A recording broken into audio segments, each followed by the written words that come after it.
안녕하세요. 텍스트라 연구소 양성훈 수장입니다.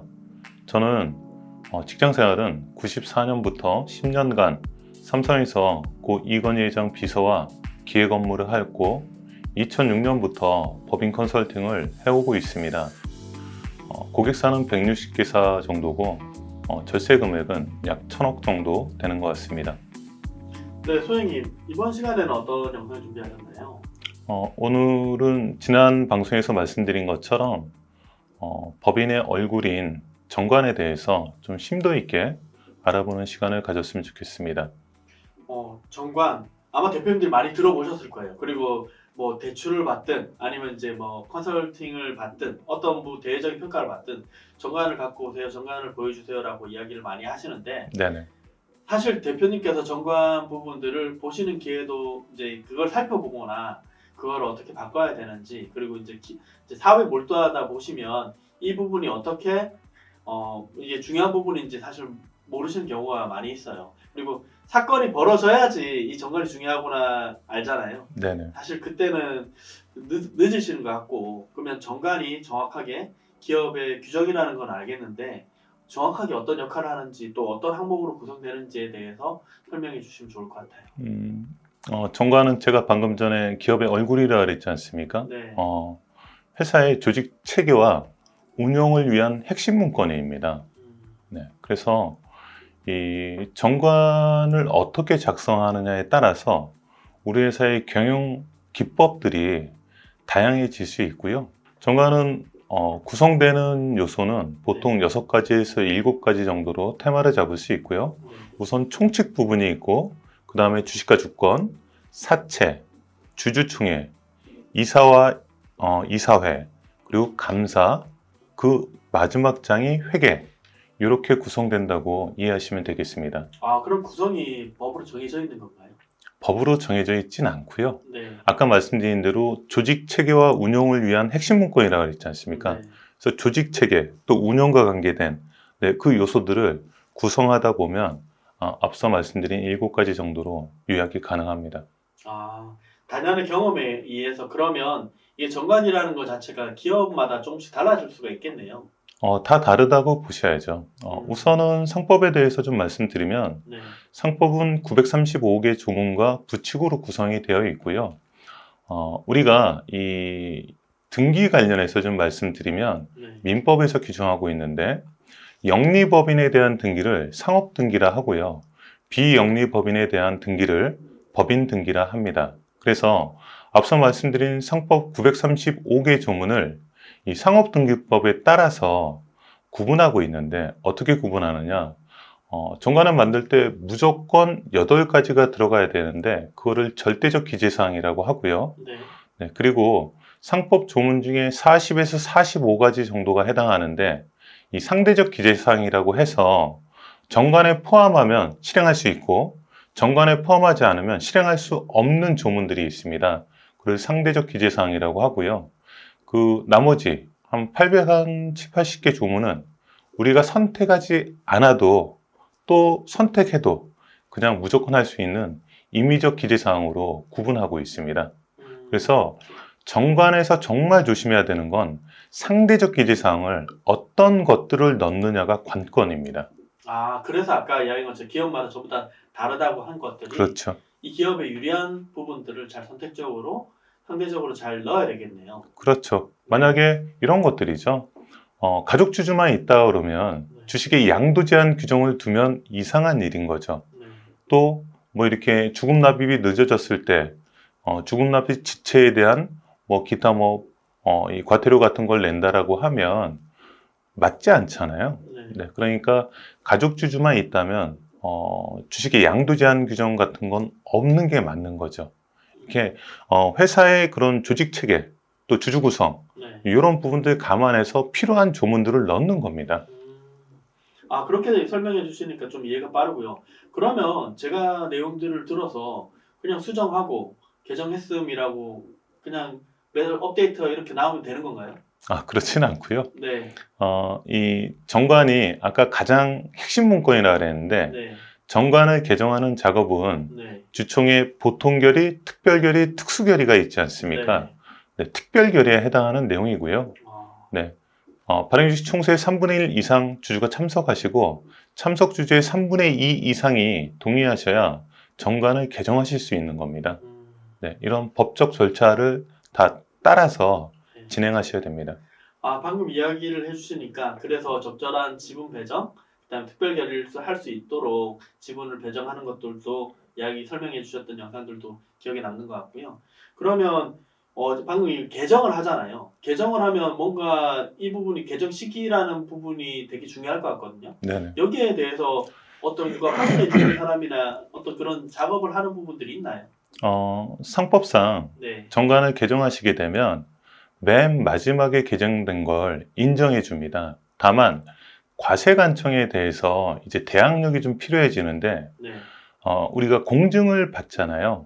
네, 네, 그렇죠, 이 그렇죠. 공증이라는 건 특정한 사실이나 법률적인 행위에 대해서 행정적으로 인정해 주는 거거든요. 네, 그런 형식을 공증이라고 하는데 이 공증을 받게 되면 당연히 공정증서 등본에 대한 증거 능력이 확보가 되고요.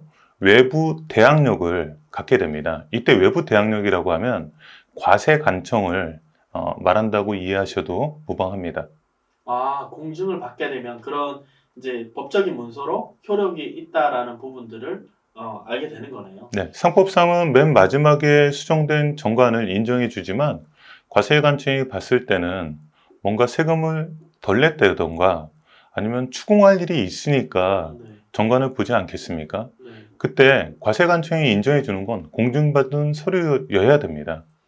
아, 그러면 공증하시는 분들도 상당한 어떤 중요한 부분들인 것 같아요. 공증한다는 분들은 어떤 자격 요건이 있는 건가요? 그렇죠. 법무부 장관이 임명하는 임명공증인과 네, 법무법인, 공증인과 합동법률사무소 같은 그런 곳에 허가를 내주는 인가공증인으로 구분이 되고요. 네. 둘 다 10년 이상 변호사, 검사, 판사 이런 직을 수행했던 자의 하나입니다. 아, 저는 공증인이 일반 어떤 자격시험은 법무사님인 줄 알았는데 그게 아니군요. 아닙니다. 네네. 아, 법조인입니다. 아, 법조인이시군요. 그런 부분을 저희가 이제 행정 서류 진행할 때 그 부분들을 좀 예우하면서 좀 작업을 진행을 하는 것들이 좀 원활하게 진행될 것 같네요. 그러면 어, 아까 정관을 이제 그 개정을 하면 부분 공증을 받는다고 했잖아요. 아까 등기 부분도 이야기를 해주셨던 것 같은데 그 네. 구체적으로 좀 설명해 주시면 좋을 것 같습니다. 마찬가지입니다. 이 상법에 따라서 상업등기법에서는 네, 주요 내용을 등기를 요하고 있습니다. 그래서 우리가 법인을 처음 만들 때 아까 제가 절대적 기재사항, 상대적 기재사항, 임의적 기재사항이 있다라고 말씀드렸잖아요. 네, 정관을 처음 만들 때 절대적 기재사항은 8가지가 있는데 상호, 목적, 본점 소재지, 공고 방법, 발행할 주식의 총수, 액면가, 그리고 회사 설립 시 발행 주식의 총수, 그리고 발기인의 인적 사항을 포함하도록 한 게 이 절대적 기재 사항이고요. 상대적 기재 사항은 40에서 45가지 정도가 있는데 이거는 선택했을 때 실행할 수 있고 선택하지 않으면 못 하는 겁니다. 특히나 이 등기법에서도 상당히 까다로운 부분이 있는데 상대적 기재 사항 중에 정관에 포함했을 때 무조건 등기가 들어가야 되는 것들이 있고요. 네, 정관에 포함했을 때는 아니지만 실행했을 때 등기를 요하는 부분이 있고요. 정관에 포함했음에도 등기를 요하지 않는 부분이 있습니다.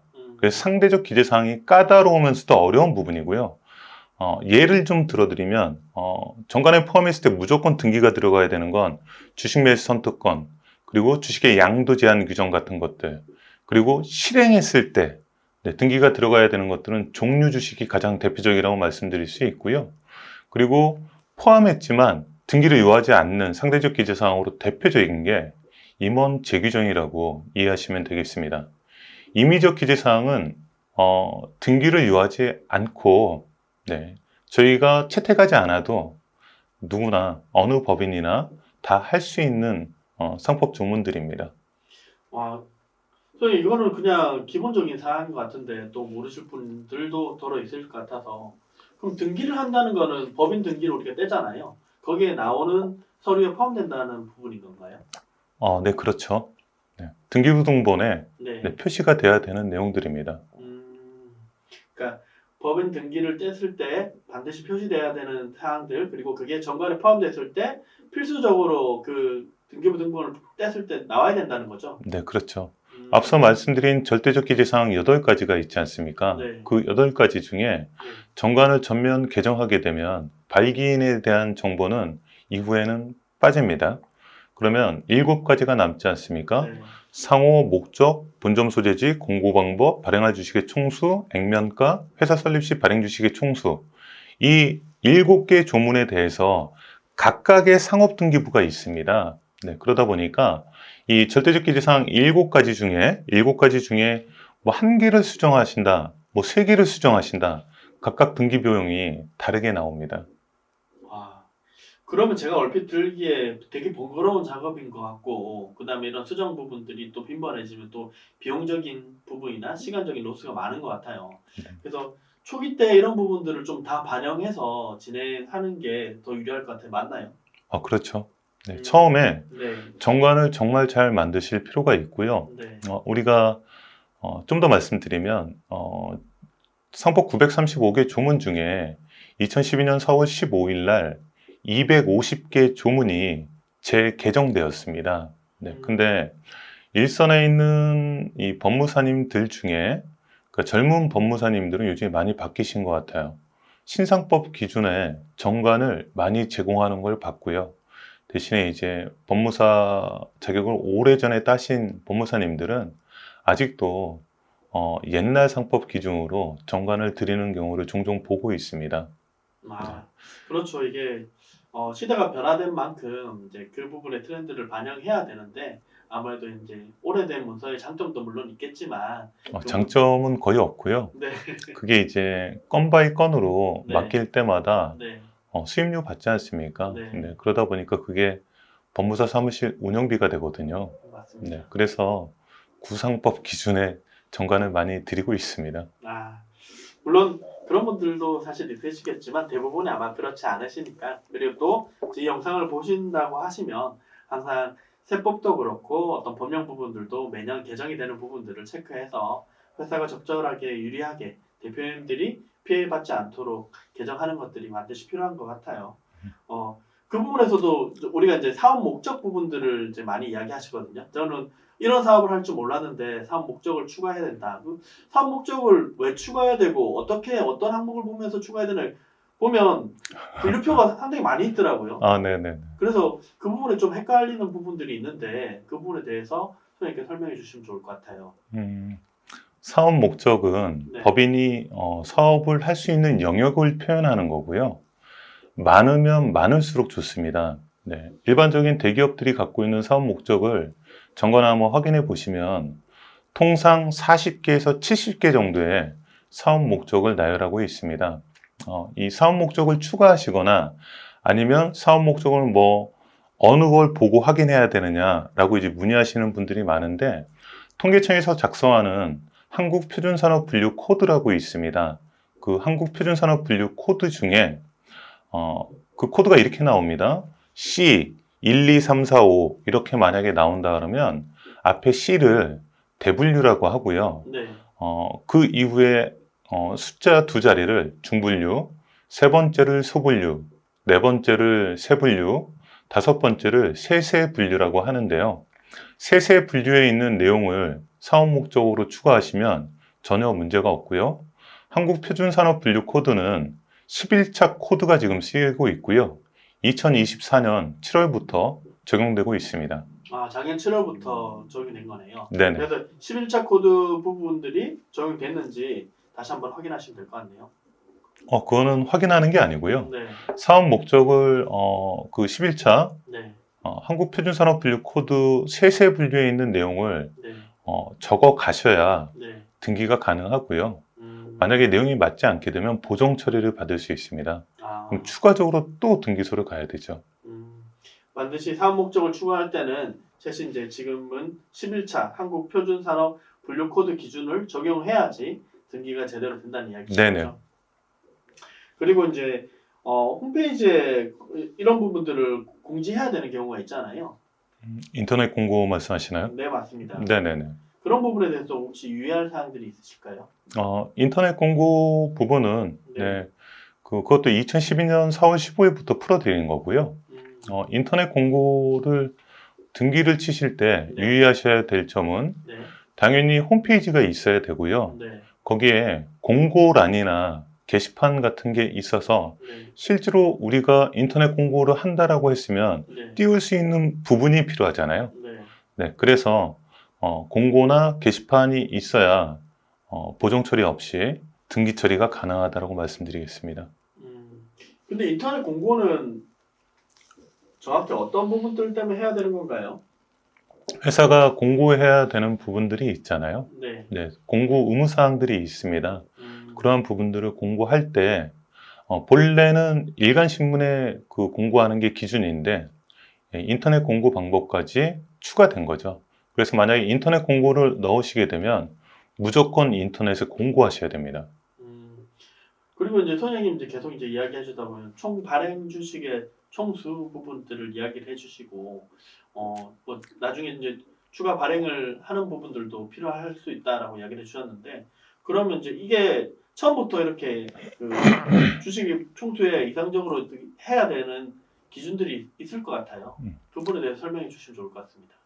예전에는 수권자본제라 해서 네. 법인 설립 시 발행하는 주식 수 있잖아요. 네. 그 주식 수의 4배까지를 발행할 주식의 총수로 잡았었습니다. 근데 아까도 말씀드렸지만 2012년 4월 15일 날 상법이 재개정되면서 수권자본제가 폐지가 됐습니다. 그래서 요즘은 또 앞으로 이 발행할 주식의 총수를 수정할 일이 있으시다면 가급적이면 100만 주나 1000만 주로 하시게 되면 상장하시기 전까지는 이 발행할 주식의 총수 때문에 정관을 변경하실 일이 없으실 겁니다. 얼핏 해서 대표님들 잘 이해를 왜 그렇게 해야 되지라는 부분들 그 정도까지를 해야 되나? 나는 그렇게 필요가 없을 것 같은데 라는 생각을 하실 것 같아요. 그 부분에 대해서 좀 추가적으로 설명 부탁드립니다. 이거죠. 회사 설립 시에 10,000주를 발행했습니다. 네. 근데 수권자본제가 없어졌음에도 불구하고 네. 법무사님이 놓치셔서 발행할 주식의 총수를 40,000주로 했다고 가정할게요. 네. 그래서 회사가 성장함에 따라 이 회사는 증자를 여러 번에 걸쳐서 하시게 됩니다. 네.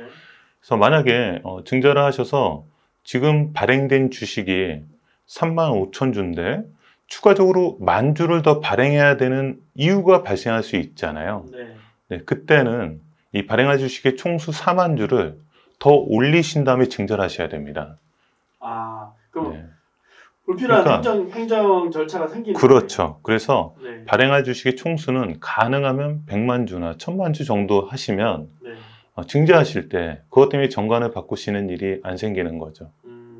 맞습니다. 그러니까 지금 대표님들이 얼핏 나는 지금 이제 사업을 시작하시는 대표님들 같은 경우 그 다음에 간단하게 지금 수정해야 되는 대표님들 같은 경우는 유년 맞아서 100만 주 이상으로 하시는 게 좋을 것 같아요. 물론 이 경우는 지금 직접 겪으시지 않아서 그 문제점들이 그다음에 그 이득 부분들을 체험하지 못하시겠지만 문제가 발생되는 시점에 행정이 1, 2 하루라도 늘어나고 그게 주말에 껴서 며칠이 늘어나는 경우에 사실 사업의 리스크가 분명하게 생기거든요. 그래서 그 부분은 소장님이 가이드해 주신 대로 100만 주 이상, 발행 주식 총수는 100만 주 이상이다라고 해주시면 좋을 것 같습니다. 그러면 주식과 주권에 대해서 몇 가지 좀 한번 확인할 게 있는데 아까 종료 주식이라고 했잖아요. 네네. 종료 주식과 그 주권이라는 부분에 대해서 제가 얼핏 이해가 안 가거든요. 그 부분에 대해서 설명 부탁드리겠습니다. 종류 주식. 네. 네, 일반적으로 비상장 중소기업이 갖고 있는 주식은 모두 보통 주식입니다. 종류 주식이라 하면 이 보통 주식이 아닌 주식 일체를 말하고요. 뭐 전자재산의 분배라든지 배당, 의결권의 행사 여부, 또 전환 및 상환 등에 대한 내용이 보통 주식과 다른 주식으로 뭐 우선주, 후배주, 혼합주, 상한 주식, 전환 주식 등이 있습니다. 이 종류 주식 같은 경우에는 상장사는 발행 주식 총수의 50%까지, 비상장 중소기업은 발행 주식 총수의 25%를 한도로 발행할 수 있습니다.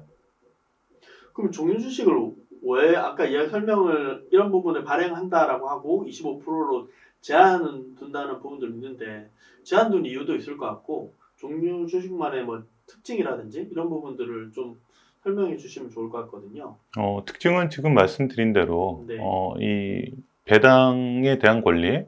또 의결권의 행사 여부, 네. 잔여재산의 분배 여부, 뭐 이런 부분들, 또 상환 및 전환 등의 내용으로 다 요약이 되는 거고요. 네. 그게 특징이에요. 아. 그게 특징인 거고, 이제 이 발행주식 총수 대비해서 제한을 둔 이유는 네.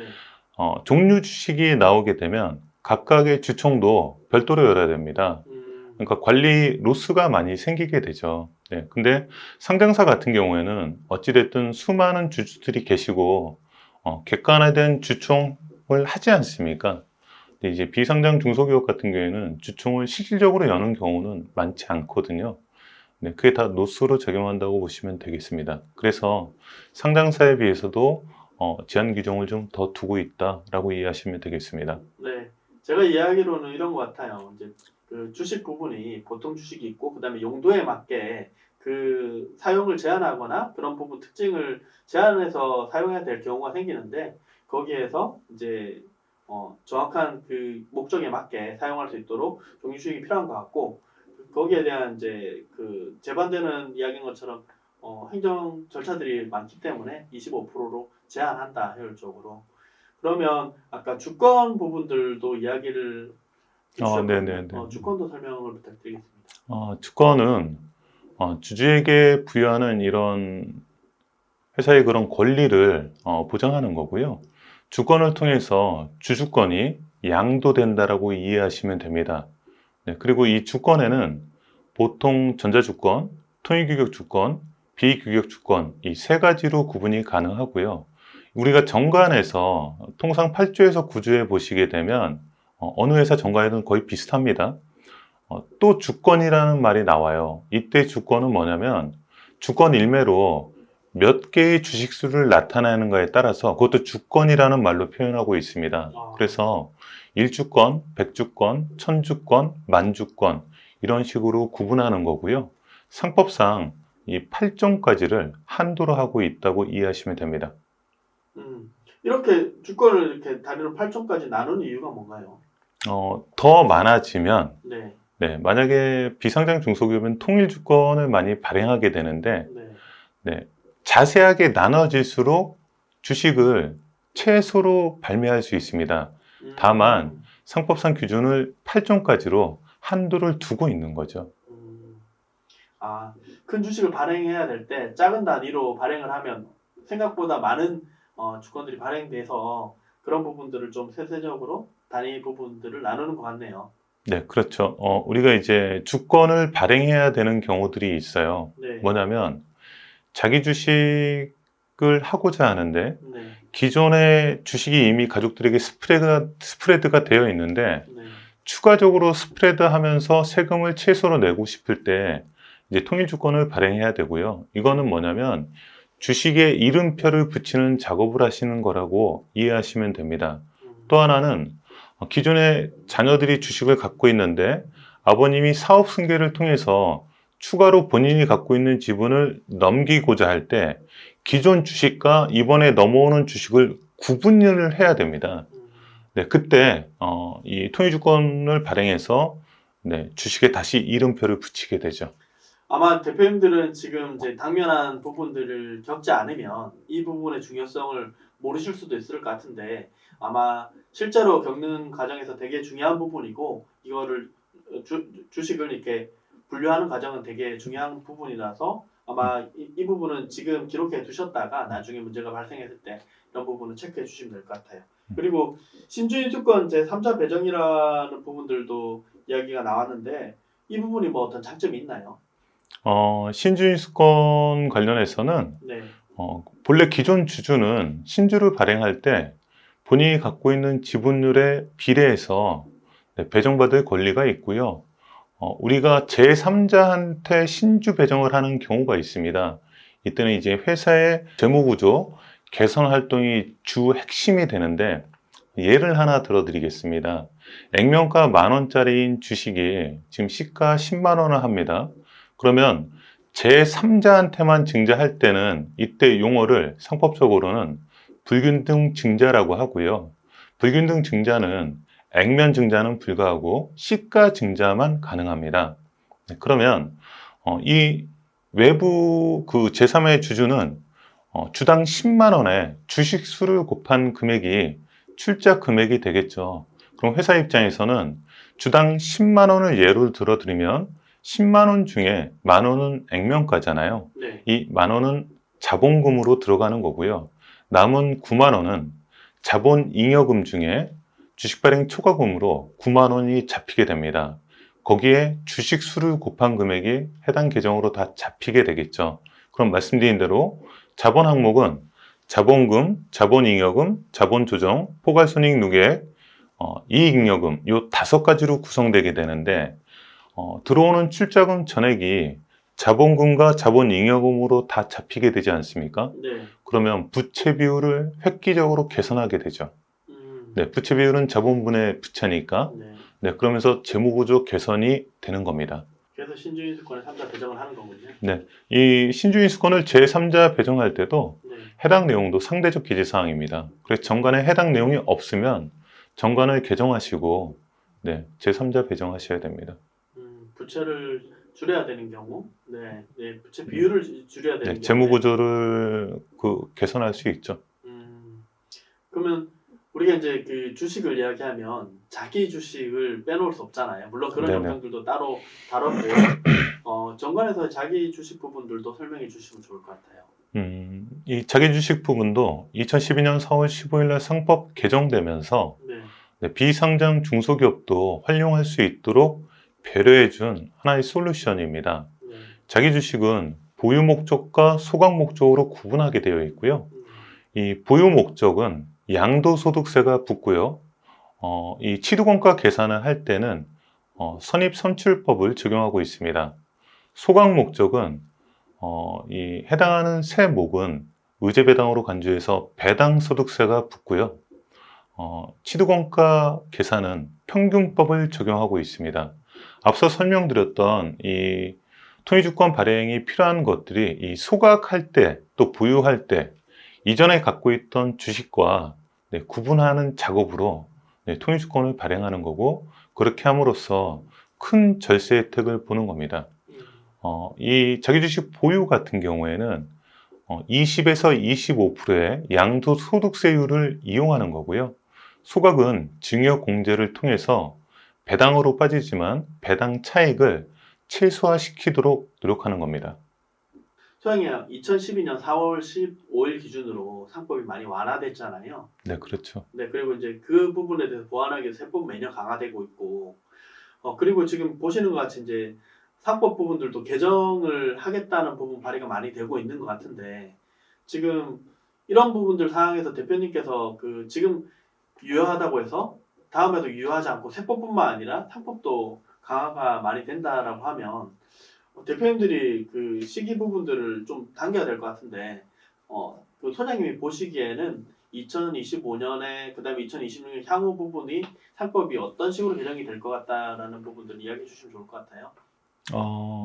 걱정하지 않으셔도 됩니다. 네, 단언해 드리는데 네. 상법 개정은 네, 비상장 중소기업을 대상으로 하는 게 거의 아니고요. 네, 대기업군, 공정거래법에 따른 대기업군 있죠. 네, 이쪽에서 적용하고 있는 상법 세부 규정들이 있습니다. 네, 네, 제 기억으로는 상법 582조부터가 네, 상장 회사에 대한 세부 상법입니다. 네. 네, 그 부분이 개정될 소지가 있고요. 네, 비상장 중소기업은 특별히 상법 개정과는 맥락을 같이 안 한다고 이해하셔도 됩니다. 다만 상법이 2012년 4월 15일 날 네, 상장사와 대기업만 가능했던 경영기법들을 비상장 중소기업에 활용할 수 있도록 배려해 준 건 맞지만 네, 세법적으로 지금 이 상법에 완화된 규정들에 대해서 계속 세율을 높여가고 네. 또 제재를 가하고 있습니다. 네, 그러다 보니까 이제 이익금 환원하는 방법들에서 지금 가능한 방법들이 내년에도 가능하고 내후년에도 가능할 거다라고 단언하기는 어렵습니다. 완화된 상법 기준으로 혜택을 최대한 받으시는 것들은 한 해라도 빨리 서두르시는 게 유리하겠네요. 네, 뭐 그런 니즈가 있으시다면 네. 네, 미루실 필요는 없습니다. 네. 그리고 소장님, 주주명부 폐쇄 기준일은 결산일 이후 통상 얼마를 부여해야 하는지, 또 해당 기간 중 주식 거래가 가능한지 부분도 질문이 있었거든요. 아, 네. 네, 그 부분도 답변 부탁드리겠습니다. 주주명부 폐쇄 기준일은 결산일 이후 정기주총까지로 상법에서는 규정하고 있고요. 이 규정은 예전에 증권예탁원이 네, 이 주주명부나 주주 관계된 이 서류들을 수기로 작성할 때 기준입니다. 그러니까 지금 상법 기준에서는 주주명부 폐쇄 기준일을 2주 이상으로 두시면 되고요. 우리 중소기업의 이 주식 거래는 365일 네, 다 가능합니다. 다만 주주명부에 이제 주주가 변경된 내용을 네, 기록하지 않습니까? 네, 기록 내용이 주주명부 폐쇄 기준일 다음 날에 등재하시면 되겠습니다. 등기는 그 다음날 바로 해야 되는 겁니다. 네, 등재하는 거죠. 등기가 아니고. 등재. 네네. 네. 그러면 주식 매수 선택권과 주식 양도 제한 규정이 있잖아요. 네네. 등기를 떼다 보면 자주 보이는데 꼭 등기해야 하는 사항인 건지, 그리고 또 주식 매수 선택권을 부여하는 기준과 양도 제한 규정이 있으면 주식 거래가 어려운 건지도 궁금하네요. 이렇게 됩니다. 앞서 말씀드렸지만 네. 상대적 기재 사항 중에 정관에 포함했을 때 무조건 등기가 들어가야 인정을 받는 내용들이 있다 그랬지 않습니까? 네네. 그 대표적인 조문이 주식 매수 선택권과 주식의 양도 제한 규정입니다. 네. 주식 매수 선택권 같은 경우에는 비상장 중소기업은 발행 주식의 10%까지, 상장사는 20%까지, 벤처기업의 경우에는 50%까지 발행할 수 있습니다. 네. 주식의 양도 제한 규정은 이런 거죠. 어떤 주주가 양도 제한 규정이 있다라고 가정하겠습니다. 그럼 해당 회사의 어떤 주주가 본인이 주식을 팔고 싶으면 이 팔고 싶은 대상자에 대해서 인적사항, 그리고 팔고 싶은 주식의 종류, 그리고 수량을 이사회에 네, 청구하는 겁니다. 나 이 사람한테 주식 팔겠다고. 그러면 그 접수를 받은 날부터 30일 안에 이사회를 통해서 이 가부를 그걸 허락한다, 허락하지 않는다라는 걸 통지할 의무가 생기고요. 그 통지를 받은 날로부터 만약에 불가하다라고 했다면 통지를 받은 날로부터 20일 안에 다른 주식을 매수할 사람을 이사회에서 권해주든지 아니면 회사에서 이 해당 주식을 살 수 있도록 안내해 줘야 됩니다. 또한 그 주식의 양도 제한 규정이 있는데 이 절차를 무시하고 주식을 거래할 수는 있어요. 네, 거래할 수 있는데 이후에 의결권 행사가 불가능합니다. 주식 양도 제한 규정이 있는데 이거를 미준수하고 거래는 할 수 있지만 그 주식에 권리는 발행할 수 없다는 거죠, 의결권. 네, 의결권 행사가 불가능합니다. 그리고 이제 아마 대표님들이 이런 부분들은 규모가 좀 있어야지 접하는 단어실 것 같은데, 사채 부분인데 사채 발행 한도와 종류에 대해서도 설명 부탁드리겠습니다. 앞서 말씀드렸지만 예전에 수권자본제가 있다 그랬잖아요. 네. 그러면 회사 설립 시 발행 주식 총수의 4배까지가 수권자본제지 않습니까? 네. 발행할 주식의 총수. 이 수권자본제가 있을 때는 이게 그 사채 발행하는데도 한도였어요. 근데 이제 수권자본제 폐지되면서 지금은 한도가 없고요. 제 경험적으로 한 19년 정도 우리 중소기업들 컨설팅 하다 보니까 자산 1,000억 정도 되는 회사가 사채를 발행하게 되면 한 70억에서 80억 정도 되는 것 같습니다. 그러니까 우리 중소기업들 같은 경우에는 사채 한도를, 발행 한도를 한 100억 정도 잡으시면 회사가 중견기업을 바라보는 수준까지 가도 한도 때문에 수정하실 일은 없으실 것 같고요. 비상장 중소기업에 이자만 받으면서 돈을 많이 꿔줄 그런 투자자가 있을까 싶어요. 네, 그래서 그런 분들한테 이 돈을 빌린 돈은 3년이 되면 당연히 갚아야 되고, 그분들한테 메리트를 드리기 위해서 우리가 전환사채, 교환사채, 신주인수권부 사채, 이 종류로 통상 사채 발행을 하고 있습니다. 이 전환사채는 만기일에 현금으로 받으실지 아니면 우리 회사 주식으로 받으실지를 결정할 수 있고요. 교환사채는 우리 회사 주식이 아닌 우리 회사가 투자하고 있는 다른 회사의 주식을 받을 수 있는 권리입니다. 신주인수권부 사채 같은 경우에는 이 돈을 빌려준 채권 기간 안에 증자를 할 기회가 있으면 그 증자에 참여할 권리를 부여받은 겁니다. 이때 만약에 증자에 참여하신다라 그러면 추가적인 증자 대금은 들어가야 되고요. 앞서 신주인수권부 사채를 받으면서 꿔준 돈은 만기가 되면 당연히 현금을 돌려받습니다. 아마 사채 같은 경우에는 회사가 많이 성장 부분에서 이제 금액이 돈 부분이 현금 필요할 때 필요한 부분인 것 같고 이 부분은 회사 성장 중인 회사라고 하면 미리 기록을 해놓으면 행정적인 추가 절차 없이 진행이 가능해서 지금 만약에 이제 정관을 변경해야 된다라는 부분이면 미리 반영을 해놓는 게 좋을 것 같네요. 네, 사채 부분도 상대적 기재 사항이라 네. 그 해당 내용이 있게 되면 실행했을 때 당연히 등기가 들어가야 됩니다.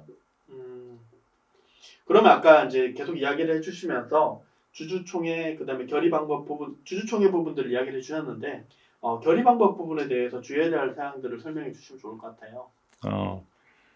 주주총회는 보통 결의, 네. 특별 결의, 특수 결의가 있고요. 네.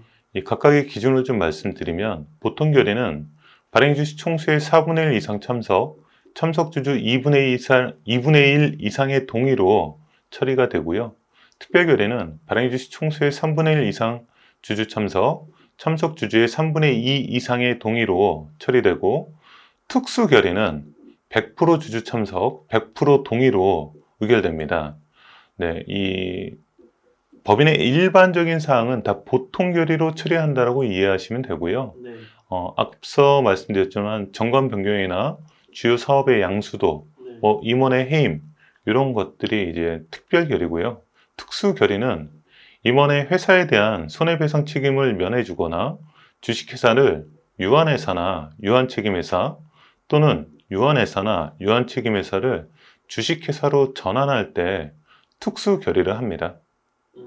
그러면 선생님 좀 쉽게 설명해서 4분의 1 이상이면 제가 주식을 25% 보유하면 저 혼자 참여하고 의결하면 된다는 부분인 거죠. 보통 결의면 맞습니다. 그러면 이제 특별 같은 경우에는 내가 주식을 34% 갖고 있다라고 네네. 하면 저 혼자 단독으로 진행이 가능하다라는 거죠. 네, 그때 이제 최소 지분율인데 네. 그때는 이 가족법인이라고 보면 네. 맞는 말씀이고요. 네. 외부 투자자가 있게 되면 어려운 얘기죠. 또 외부 투자자가 있는 경우에 또 달라지는 부분이 있는 거죠. 당연하죠. 외부 투자자가 있게 되면 네. 특별 결의까지는 처리할 수 있어야 네. 자기 회사라고 할 수 있습니다. 네. 그걸 오너십이라고 하고 있어요. 네. 그러면 특별 결의를 처리하려면 물론 발행주식 총수의 3분의 1 이상이 참석하고 네. 참석 주주의 3분의 2가 동의해야 되잖아요. 네. 이상이. 네. 그러면 외부 주주가 있다라고 했을 때 네. 대표님과 특수관계자 지분율은 네. 최소 66.7% 이상은 갖고 계셔야 특별결의 처리가 가능합니다. 그러니까 외부인이 껴었을 경우에는 또 이야기한 것처럼 이제 우호 지분이라고 해서 자기 가족이 될 수도 있고 아니면 그런 부분에 동참하는 부분들이 될 수 있어서 그런 주식수 확보가 되게 중요한 부분이네요. 그렇죠. 그 외부인이 있느냐 없느냐는 네. 무척 중요합니다. 그 부분은 잘 판단하셔야 될 것 같아요. 왜냐하면 이런 부분에 대해서 이제 그 경험이 없으시면 액면상으로 읽었을 때 그 사항들을 캐치 못할 수도 있을 것 같거든요. 대표님이 이런 부분들은 체크해 두시면 좋을 것 같습니다. 그 지분율 때문에 또 애먹는 대표님도 하나 예를 들어 드릴게요. 네. 실제 사례니까. 네. 직원들이 고생을 해서 이 직원들을 이제 임원으로 등기를 냈어요. 그리고 지분을 직원들한테 아주 저렴한 가격에 줬습니다. 네. 그래서 증여세는 조금씩 내시면서 받았는데 그러다 보니까 대표님이 60%를 갖고 있는 거예요. 그리고 직원들 4분이 10%씩 갖고 있습니다. 네. 직원 등기는 했는데 임원으로 등기는 했는데 어떤 임원 둘이 마음에 안 드는 거예요. 네. 얘들이 이제 일을 하다 보니까. 네. 근데 쳐내고 싶은데 네. 임원을 해임할 때는, 그러니까 선임은 보통 결의지만 네. 해임은 특별결입니다. 네. 근데 직원 4명이 똘똘 뭉쳐 있어요. 아, 네, 해임이 불가합니다. 그쵸. 사실은 좋은 의도로 했지만 이런 부분에 대해서 대표님이 조금만 알고 계셨어도 30%만 분배를 했어도 또 그런 일까지는 막을 수 있었는데 이런 법조문 하나하나 이제 문제가 발생할 때 저희가 늘 하기 때문에 사전 조치가 상당히 중요한 것 같네요. 네네. 소위 그럼 주주총회가 열리고 당연히 이제 주주체 의사록을 작성하잖아요. 그러면 임원 규정 부분들이 있을 거고 임원의 종료 부분들이 있을 것 같은데 임원 부분들을 한번 설명해 주시면 좋을 것 같아요. 예전에는 네. 임원은 그 이사로만 구분하던 거를 네. 2009년 2월 4일 날 상법이 개정되면서 사내이사, 사회이사, 기타 비상무이사로 구분하게 되었습니다. 그래서 우리가 통상 이 가족회사의 같은 경우가 CEO는 남편이신데 사내이사로 등기되어 있고 아내분은 감사로 있는 경우가 종종 있습니다. 이건 이제 발기 설립을 할 때 이 발기인 총회 의사록을 작성하게 되는데 발기인이 아닌 다른 임원이 조사 보고서를 작성하게 됩니다. 그래서 감사로 가족들 중에 한 분을 잡아놓는 경우가 많고요. 그 이후에 등기 기간이 끝나게 되면, 그러니까 재임 기간이 끝나게 되면 이후에는 업무량이나 또 보수를 좀 더 받기 위해서는 사내이사로 바꾸시는 게 좋다라고 말씀드리겠습니다. 그러니까 정확한 임원 부분의 명칭 부분 그리고 역할 부분이 이제 달라지는 거네요. 그래서 네, 그렇죠. 감사보다는 아무래도 사내이사가 더 넓은 업무 영역을 갖고 있다고 이해하시면 되겠습니다. 방금 감사 부분 이야기하셨는데 뭐 발기인 진행할 때 또 필요하겠지만 감사 선임 규정이 있을 것 같거든요. 네네. 네, 그 부분에 대해서 설명해 주시면 좋을 것 같아요. 감사에 대한 규정은 네. 납입자본금 10억 이상이 되면 선임 의무가 생기는 거고요. 자산 1,000억 이상이 돼야 상금 감사를 두게 되어 있습니다.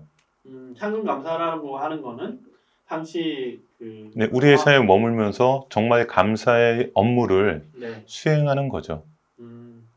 근데 이제 등기등본을 보다 보면 납입자고 1억인데도 감사가 대부분 있잖아요. 네네. 그건 또 왜 그런 건가요? 아까 말씀드린 대로입니다. 네. 뭐냐면 우리가 법인 설립은 발기 설립과 변태 설립이 있는데 네. 가장 쉽게 구분해드리면 우리가 현금을 자본금으로 넣고 그 현금에 해당하는 것만큼 주식을 인수하는 게 발기 설립이고요. 이 변태 설립은 현금 외의 자산을 자본금으로 내는 겁니다.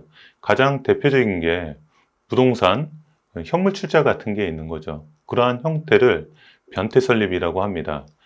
근데 이 발기 설립을 할 때 이 발기인 총회 의사록이라는 걸 쓰게 되어 있어요.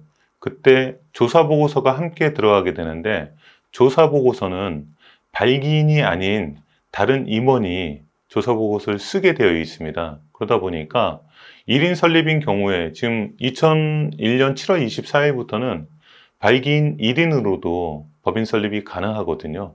그래서 CEO께서 사내이사 한 분으로 설립을 하는데 아까 말씀드린 대로 조사 보고서는 발기인이 아닌 임원이 필요하다 그랬잖아요. 네. 그래서 가족 중에 통상 배우자죠. 배우자를 감사로 해서 조사 보고서를 쓰기 때문에 그래서 등기가 같이 올라가는 겁니다. 그러면 나중에 이제 빼도 상관이 없는 건가요? 네, 그렇죠. 그럼 어느 시기에 빼야 되는 건가요? 보통 우리가 임원의 임기는 네. 3년이잖아요. 네. 근데 이사는 사내이사든 사회이사든 다 마찬가지입니다. 선임된 날로부터 만 3년이 지났을 때가 만기가 되는 거고요. 감사 같은 경우에는 언제 선임이 됐든 3번의 결산기를 거치면 이후 법인세 신고 기한까지가 만기입니다. 아, 3번의 결산을 거치면 만기라는 거죠? 네네. 아, 이런 규정들도 사실 너무 좀 낯선 부분은 확실히 있는 것 같아요. 네, 너무 그렇죠. 아마 손님께서는 전문적인 부분들을 설명해 주시는 거는 그만큼 정관이 전문성이 있게 설계돼야 되는 부분인 거로 느껴지거든요. 네, 그렇죠. 그리고 이사도 계시고 감사도 계시게 되면 네. 이 3년에 한 번씩 중임 등기라는 걸 우리가 치게 돼요. 네. 근데 이사, 감사가 법인세 신고 기한 안에 이렇게 중임을 할 수 있으면 3년에 한 번씩만 하실 수 있는데 네. 기간이 그러니까 12월 31일 결산법인이 3월 31일까지 법인세 신고하잖아요. 네. 이 해당 기간 안에 중임을 할 수 있으면 네. 3년에 한 번씩만 하시면 됩니다. 네. 근데 이사는 7월 달에 선임이 됐고 네. 감사도 7월 달에 선임이 됐다고 해도 네. 3년이 지났을 때 감사는 3월 31일까지 중임 등기가 앞뒤 2주 안에 들어가야 되고요. 네. 이사는 6월 30일 기준으로 앞뒤 2주 안에 중임 등기가 들어가야 됩니다. 그래서 법인세 신고 기한 안으로 임원의 선임을 맞추시게 되면 이후에는 3년에 한 번씩 중임 등기하시면 됩니다. 아, 그런 팁 부분들도 아마 모르셨던 부분들은 아마 이거는 경력에서 나오는 부분인 것 같고 정관에 그만큼 중요하다고 느끼시는 분들은 그 부분에 공을 들여서 이후에 진행하는 부분에 대해서 로스 없게 진행할 수 있을 것 같네요. 그러면 대표이사 규정에서 이제 각자 대표와 공동대표 차이와 언제 활용하는지 좀 그런 부분들도 궁금하네요. 아, 예. 지금 PD님께서 말씀하신 해당 내용도 네. 상대적 기재사항입니다. 그래서 대표이사를 수명을 선임할 때는 이사의 결의로 선임을 하는데 각자 대표와 공동대표를 선택할 수 있고요.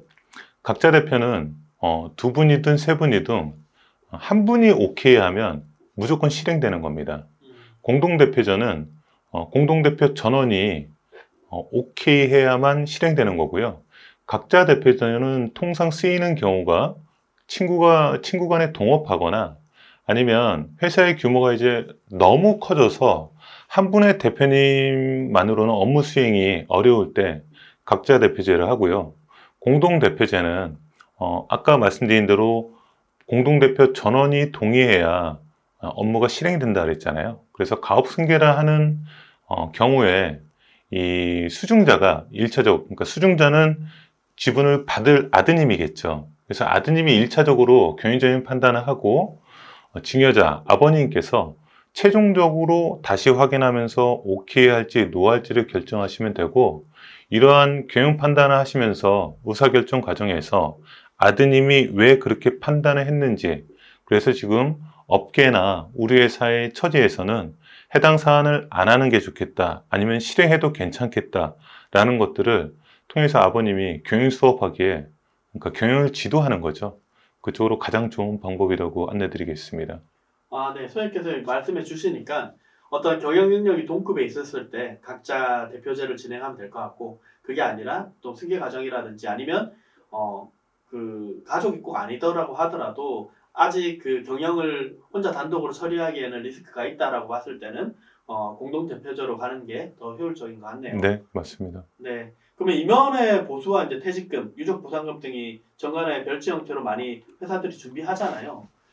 그리고 또 어떤 영상에서 봤을 때 저희가 정관에 임원의 보수는 보안 사항이기 때문에 외부에 노출이 많기 때문에 기재하면 안 된다라고까지 이야기를 해주시는 것 같은데 이 부분에 대해서 선생님께서 좀 정확하게 설명해 주시면 좋을 것 같아요. 네, 이 임원의 재규정, 통상 재규정이라고 하면 임원의 보수 규정, 그리고 임원 퇴직금 지급 규정, 그리고 임원 유족보상금 규정을 통상 말하고요. 이 내용들, 임원의 재규정 자체가 상대적 기재사항입니다. 근데 앞서도 말씀드렸지만 정관에 포함해도 등기를 요하지 않아요. 네, 그게 첫 번째 중요하고요. 네. 앞서 말씀하신 것처럼, 문의하신 것처럼 네. 주총에 의한다라고만 되어 있고 아무런 내용이 없으면 네. 네, 정관에 임원 재규정이 없는 것으로 봅니다. 네, 그래서 우리가 정관이라는 건 회사의 얼굴이지만 또 외부에 제출해야 되는 경우들이 종종 있어요. 네. 뭐 대출을 받을 때도 정관을 내라고 하는 뭐 기보나 그런 데들도 다 있으니까요. 네. 네, 그러면 이 정관상에는 임원의 보수, 퇴직금, 유족보상금에 대한 한도 금액만 설정을 해놓고 네. 그 외에 별지 형식으로 네. 각각의 재규정을 두시면 됩니다. 그래서 외부에 정관을 내실 때는 별지를 뺀 정관 본문을 내시는 거고요. 네. 네, 나중에 이제 임원의 퇴직금을 지급했을 때 과세관청에서 소명하십시오라고 할 때는 네, 정관과 별지까지 보여주셔야 됩니다. 그러면서 소명을 받으시면 되죠. 그렇죠. 전체 내용 부분들은 공증을 받았기 때문에 전체 내용 부분들이 확인이 가능한 거고 네, 그렇죠. 외부에 유출할 때는 한도 부분이 들어간 본문을 제출하는 거고 네, 네. 별지 형식은 제외해서 하는 거지 그거를 잘못 알고 계셔서 임원의 보수 규정은 정관에 포함되면 안 된다라고 잘못 하시는 경우에는 네, 그렇죠. 네, 오히려 불이익을 받을 수 있기 때문에 네. 그건 명심을 꼭 하셔야 될 것 같습니다. 거기서 요즘에 너무 틀린 말씀 하시는 분들이 많아서 네. 좀 더 깊이 들어가겠습니다. 네. 임원의 보수는 네. 본래 정기주총에서 네. 결의하는 겁니다. 네. 그래서 임원의 연봉 1년을 어떻게 산정하냐면 네. 매년 4월 1일부터 임년 3월 31일까지가 연봉 기한입니다. 네. 네, 정확하게 안내해드리면 네. 그리고 정관상에 한도 금액이 있게 되면 네. 주총에서 결의해야 되는 이 일을 네. 임원 보수 계약서로 가름할 수가 있습니다. 음. 그러면 업무를 단순화시킬 수 있는 거죠. 그래서 한도 금액을 정관의 본무로 넣는 거고요. 네. 자세한 세부 내용은 별지로 뽑아내는 겁니다. 그 임원의 보수 계약서로 주총을 거치지 않고도 가능하다는 이야기인 거네요. 맞습니다. 그럼 오히려 사실 이야기한 것처럼 올바르게 알게 되면 행정 서류 부분들도 간소화될 수 있고 간소화되죠. 그리고 법적인 유효한 네. 효과들도 얻을 수 있는 부분인 거네요. 네, 동일한 효과를 갖고 있습니다.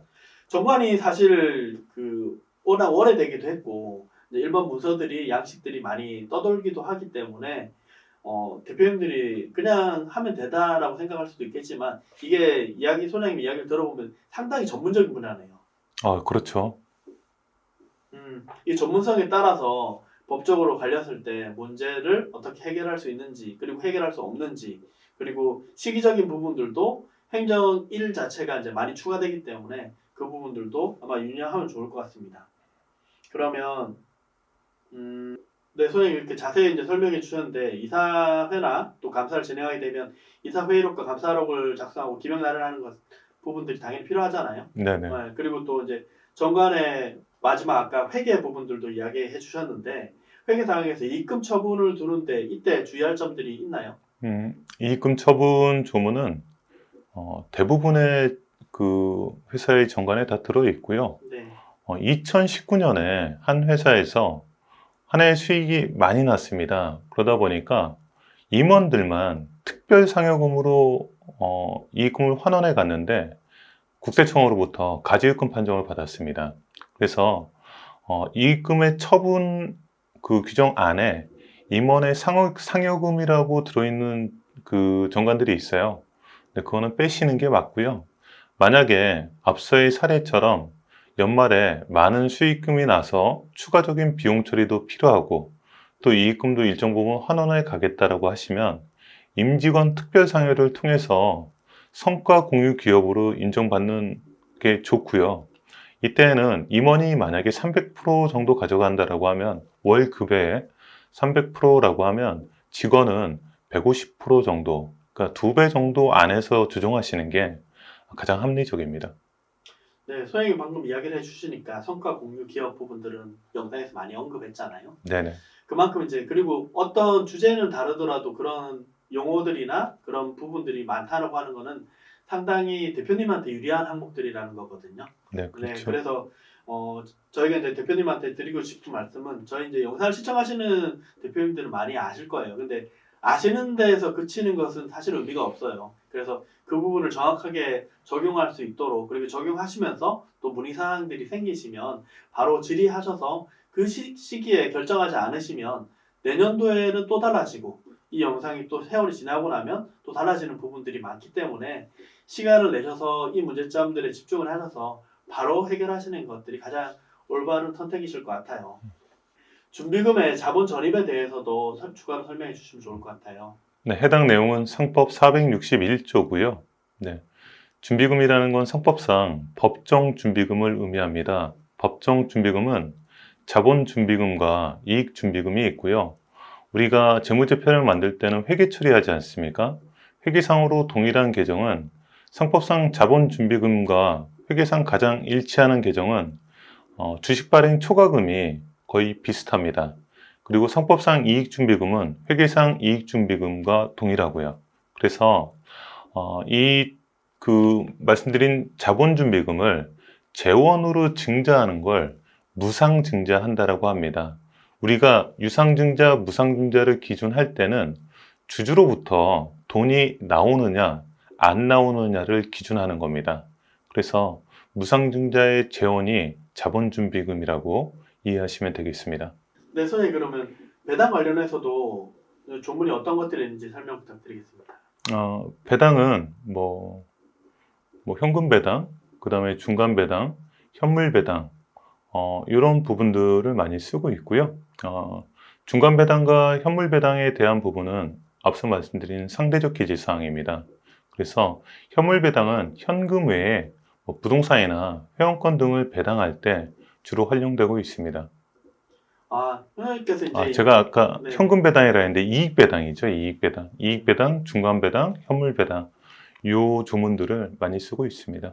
네, 선생님께서 이야기를 해주시니까 이제 좀 익숙해진 것 같아요. 그래서 배당을 하려고 하면 정관에 기재가 돼 있어야 된다. 상대적 기재 사항이기 때문에 기재가 돼 있어야 실행할 수 있다. 그래서 대표님께서 이렇게 뭐 하라라고 했을 때 이제 법적인 문제가 없으려고 하면 정관에 반드시 기재해야 되기 때문에 정관부터 먼저 상대적 기재 사항들을 기재하고 그 뒤에 실행을 할 수 있다는 부분들 반드시 명심하셔야 될 것 같고요.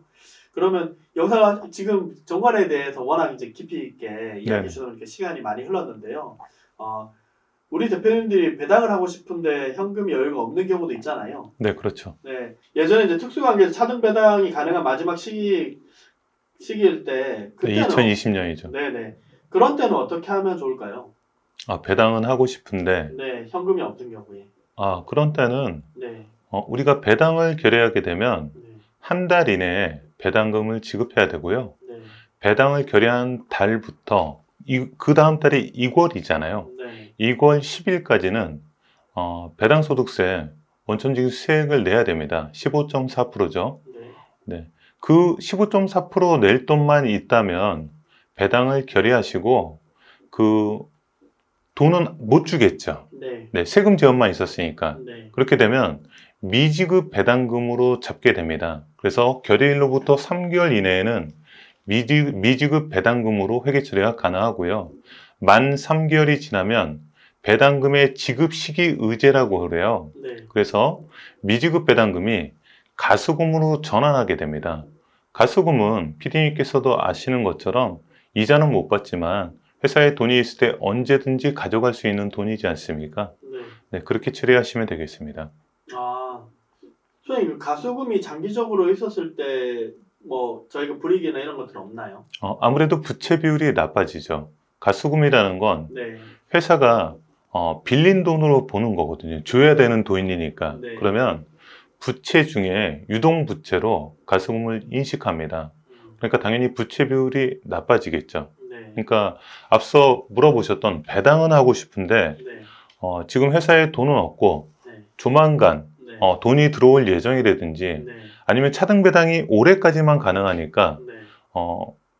내년부터는 더 많은 세금이 나오니까 올해 결정을 하고 뭐 좀 시간이 지나서라도 회사에 돈이 들어오는 걸로 가져가겠다라고 할 때 결정하는 거고요. 네. 그때는 이 부분이 미지급 배당금이었던 게 가수금으로 전환된다라는 것도 안내해 드려야 되고 네. 이렇게 해서 부채 비율이 이 미지급 배당금부터는 다 부채잖아요. 네, 그게 나빠진다라는 것도 알려드려야 됩니다. 그거를 아시는 상태에서 대표님, 그래도 나 지금 하겠다라고 하면 그런 방법을 쓰는 거죠. 그러니까 이제 선생님 이야기를 들으니까 아마 대표님들이 나 지금 돈이 없으니까 돈이 있을 때 다시 검토하겠다 부분이 맞는 게 아니고 지금 돈이 없지만 적용 가능한 방법이 있기 때문에 지금 실행을 하시고 돈이 있을 때 그 부분을 실행을 하셔라 라는 부분, 지급을 하셔라 라는 부분들을 명확하게 좀 대표님께서 아셔야 되겠네요. 그때 저희가 차등 배당을 2020년까지 많이 네. 했는데 네. 그때는 이 본인의 지분율을 초과해서 받는 금액을 초과 배당 이익이라고 합니다. 네. 이 초과 배당 이익에 대해서 소득세로도 계산하고 네. 증여세로도 계산해서 네. 많이 나온 세목을 네. 적용하는 기준이었어요. 그러니까 비교가세였는데 2021년부터는 초과 배당 받은 금액에 대해서 소득세를 우선 빼고 나머지 금액에 대해서 다시 증여세를 먹이는 이중과세로 바뀌니까 아무래도 세금이 훨씬 많이 나오겠죠. 네. 그러니까 그게 싫으니까 대표님들이 그때는 저희한테 요청을 하신 거죠. 저희가 대표님 세법이 이렇게 바뀝니다라고만 안내해드리면 네. 어찌됐든 차등 배당이 좋은 제도거든요. 네. 그 시절만 해도. 네. 그러니까 그러면 내가 좀 부담은 돼도 차등 배당을 결의하고 이후에 미지급 배당금을 가수금으로 턴시키고 그 이후에 가져가더라도 지금 나 이거 하고 싶다라고 요청하셨을 때 저희가 지원해 드린 거죠. 저희가 지금 이게 마지막이니까 차등 배당 꼭 하십시오라고 말씀드리기는 어렵습니다. 법인의 컨디션을 정확히 모르잖아요. 네. 그래서 아마 컨설팅을 하다 보면 기업하고 3년, 5년, 10년까지도 이렇게 같이 가잖아요. 네네. 그래서 대표님의 의중 부분 그리고 기업의 컨디션까지 정확히 알고 있어야지 컨설팅이 되는 것 같고 어떤 뛰어난 기술력 이런 부분만 갖고 접근할 수 있는 어떤 솔루션만으로 접근할 수 있는 방법은 아닌 것 같아요. 잘못하면 회사 망하게 합니다. 네. 그래서 이 일면으로만 접근을 하게 되면 회사가 정말 이야기하신 것처럼 리스크 있게 반영이 될 수도 있고 세무조사를 받을 수 있고 그래서 대표님께서도 컨설팅을 받을 때 회사의 전체 경영 부분들을 일괄적으로 이야기를 해주셔야 되고 입금을 하더라도 안전한 방법이 있고 회사에 리스크를 주는 방법들이 있잖아요. 네네. 그래서 내년도에 어떻게 내가 운영을 할 거다. 내가 이 시기에 지금 어떻게 하는 부분이다라는 것들을 갖고 반드시 실행하시기를 바랍니다. 네네. 네, 소장님 그리고 마지막 당부의 인사 말씀 부탁드리겠습니다. 네, 우리가 오늘 정관에 대해서 포괄적인 내용을 알아봤는데요. 우리 회사의 얼굴이자 뭐 핵심 문구이니까 정관을 개정하실 때는 정말 좀 전문가들한테 하셨으면 좋겠어요. 제가 외부 강의만 4천만 원 이상 들여서 2012년 신상법을 공부했었는데 네. 우리 회사가 채택하고 있는 정관 조문을 하나하나 설명할 수 있는 사람이 거의 없습니다. 네, 그래서 사실은 우리 회사가 채택한 정관 조문에 답이 다 있거든요. 저희가 하는 경영 컨설팅도 마찬가지고 각각의 솔루션들이 정관 안에 다 기재가 되어 있는 겁니다. 근데 그 조문들을 설명할 수 있는 능력을 갖고 있는 사람이 많지 않아요. 그래서 정말 전문가들이랑 상담하시길 권하고요. 한번 바꾸실 때 10년 안에는 또 수정할 일이 없도록 좀 완벽히 바꾸시길 권해드립니다. 아마 정관에 관해서는 대한민국 넘버원이라고 자부를 하셔도 이제 손색이 없으실 것 같고요. 정말 제가 많은 과찬이시고. 네, 많은 컨설턴트 분들의 정관 부분들을 이야기를 들었는데 물론 부분적으로 뛰어나신 분들은 워낙 많으세요. 근데 이거 기업의 이런 상태나 컨디션의 상황에 맞게 그런 경험까지 잘 해서 이런 부분을 적절하게 리스크 없이 반영하는 부분들은 정말 드물거든요. 그래서 대표님들도 지금 이렇게 그 영상을 정관을 자세하게 다룬 부분적으로 뭐 어떤 이슈에 대해서 다루는 게 아니라 전반적으로 다루는 영상들은 흔치 않기 때문에 아마 시청을 하시면 많은 도움이 되실 것 같습니다. 네. 소장님 영상을 촬영해 주셔서 감사합니다. 감사합니다.